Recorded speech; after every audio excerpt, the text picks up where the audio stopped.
Hello, my fellow readers. This is I, Dark Symphony 777, with another fanfiction review. As always, link to the story will be in the description below. Please like the video, subscribe to the channel, click on the bell for notifications, leave a comment in the comment section below on your thoughts on the story, and finally, listen to my opinion. My opinion is not indicative of everyone in the world, so please respect that. The story I got today is On the Threshold We All Stood by. I'm not even gonna attempt to pronounce that. It is another Evangelion fanfiction. This is actually suggested by the same person who suggested that really, really long Evangelion fic. This one, the author also recommended this story. Now, I'm gonna be completely honest with the story. Uh, it kind of got ruined for me because of not anything the story did. Like honestly, if we're talking about like the quality of the writing is very good. No, what ruined the story for me is honestly my own experience with reading. I know it sounds like a weird thing. It's like, wait a minute, that doesn't make any sense. Kind of, sort of. Here's the thing: when you read as many stories as I've had, like if we were counting like just reading in general, like not even including the fan fictions I read, I'm looking at a like 20 at this point 25 years of reading of just general reading. And there's certain ideas or certain genres that have like a set pattern to it. One of them is political thriller. That's basically what the story is. It doesn't try to hide the fact it's a political thriller, and it does a good enough job of what it's trying to tell. The issue is this story is just so predictable that literally from the first chapter, I read the first chapter. It's like I know every little thing that's gonna happen. And it's like I read through the story, and it's like, yep, that was gonna happen. Yep, that was gonna happen. Yep, that knew that was gonna happen. Oh, he dies in the end. Yep, that. Well, okay, I knew that. It's again, that's nothing against this story in particular. It's more to my own experience that this story kind of ruined itself because it doesn't do anything particularly amazing with the story it's trying to tell. It's for all intents and purposes a very bog standard way to tell this type of political thriller. So, what is the plot? Well, the plot actually starts with our main character, Charles Tallman. He's basically an ex-CIA agent. Granted, in the first couple chapters, we reveal that he's kind of out the door. He's kind of just depressed with life. He's even considering committing suicide. Like he actually quits the CIA specifically, so he's like set up this little a pity party for himself, so that way he can kill himself. Like no one, like I lost my wife. My kids don't like me. All my friends kind of drifted away from me. I just, I'll just have like a little meal for myself. Get a gun, that's whole 9 yards. And this part right here at the beginning that you see on the screen is basically just him at the end of the story about to die, because it's essentially what happens is his best friend predictably turned out to be evil and working for the evil corporation that he was eyeing and doing research on. He's actually tricked them into coming here. It's like it's a whole convoluted. I need to trust my friends. Oh, friend turned out to be uh, a traitor, and now I'm stuck in this room, about to be shot and about to die because I know I'm not gonna make it out alive. And then the rest of the story is just everything leading up to this very first part. Again, it's very bog standard. If you know this type of story, you know exactly what's gonna happen, more or less, because the bare minimum, the bare standard is kind of very similar. If you read, like, even Seal is more or less just a bog standard evil corporation. The only thing that recognizes them as Seal is when they melt a rat in an AT field. But other than that, it's literally just any other standard evil corporation, evil shadow cabal corporation you're looking into. A lot more or less. He gets a letter from a friend of his who says, I'm looking into this corporation called Seal, and he's like, I'm gonna do this flawless job, and then I'll just retire. And he goes all across the world, burning through all his monies and funding.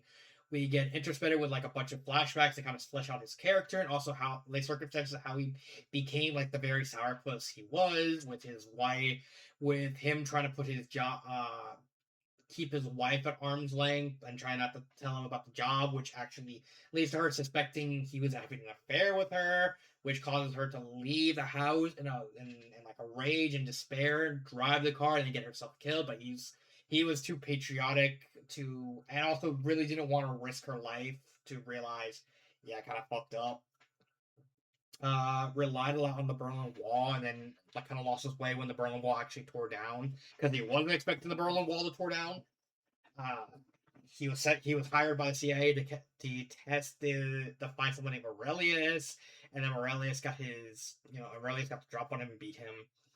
So it goes a lot into the depth and into the character of Charles Tallman. This is a very character centric story.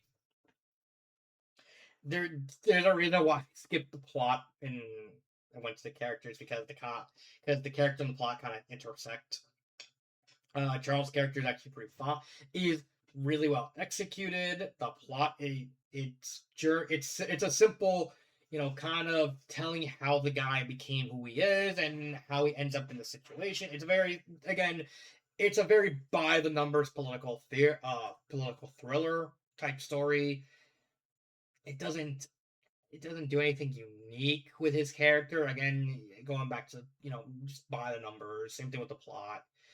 Eventually, he comes across another spy. She dies. He gets hunted down. He realizes that his best friend of many years was indoctrinated, and he has to kill her. There's this mysterious guy that's very religious. They kind of hold his last remnant of like his wife, which at least it's something different. Like it's not implied that this guy is God. It's more that I think this guy is implied to be Metatron. He was basically God's right hand man in certain denominations of Christianity. I know Metatron. I know him from Shin Megami Tensei. I just don't know what specific parts of Christianity he's part of. But I know he's a Christian figure, but I know he's not well known in certain parts. So I like the fact that at least it's like, oh, it's not God, it's just the guy that's basically the Aaron guy for God.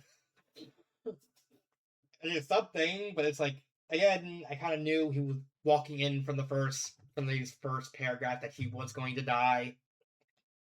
Uh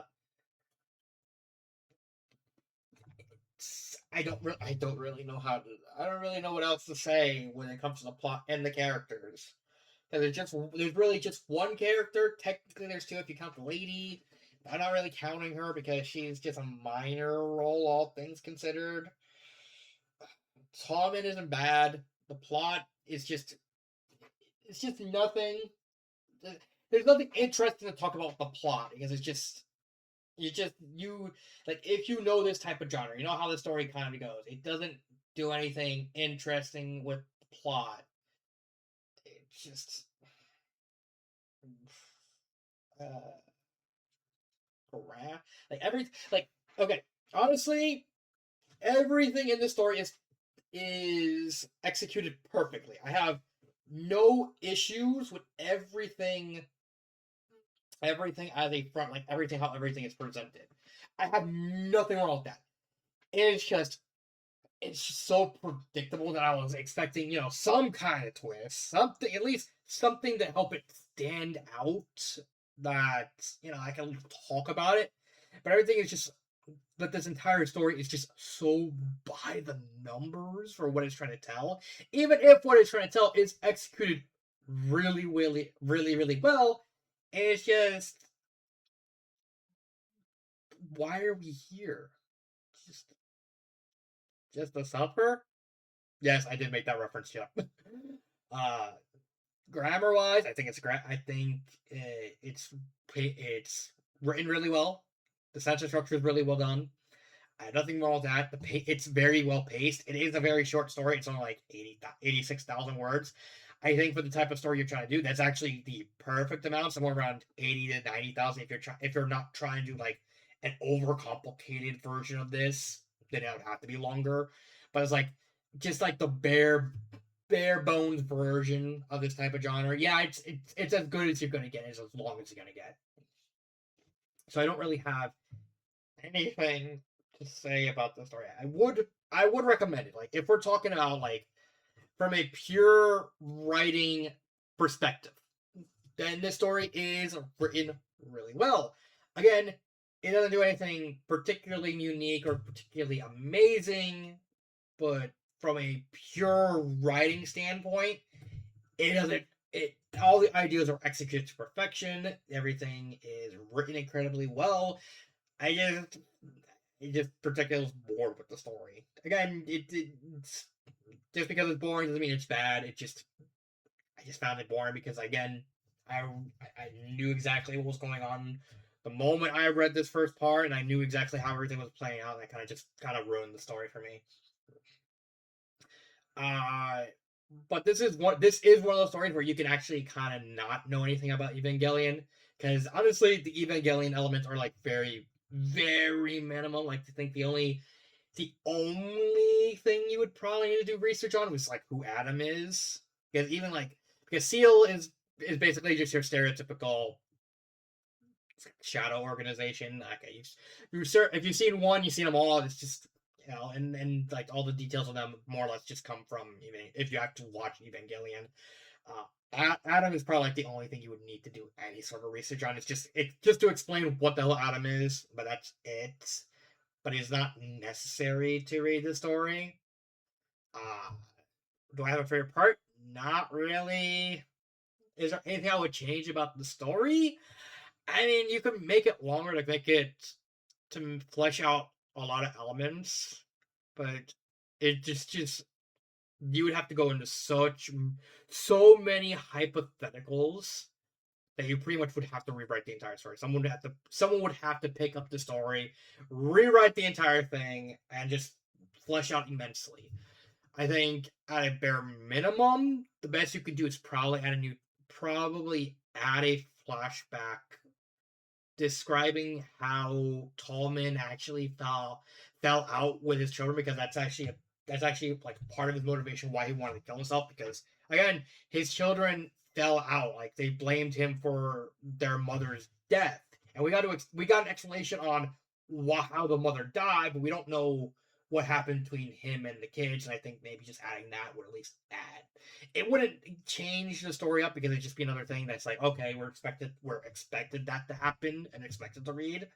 So having that completely skipped is kind of weird, because it's just you could have just easily added that, but then well, yeah, there's not much else to the story.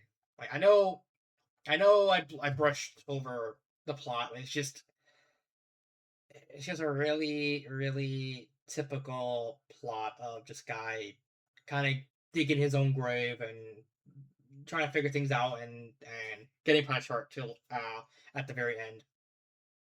Yeah. I also apologize to the author because I know he's probably gonna get mad for glossing over the story. But I think in this case, it's just what am I supposed like honestly, what am I supposed to say about the plot? Like that's not just guy finds out about shadow organization, guy does research in the shadow organization, guy gets chased by people who work for the shadow organization, goes to his friends, burns through whatever bridges he had left, finds out his best friend was basically indoctrinated, guy gets killed, Tallman kills the guy, kills his friend, they both end up going to heaven, and then also Gendo kind of takes the guy's place to kind of set up the events of the anime. Okay. But yeah, like outside of just adding the scene with the kids, it can everything I would suggest would pretty much just have to go into someone has to take the story and rewrite the entire thing, and flesh out everything so much more. That's probably it. So that has been Dark Symphony. That has been my review of On the Threshold We All Stood. This has been Dark Symphony 777, and cut.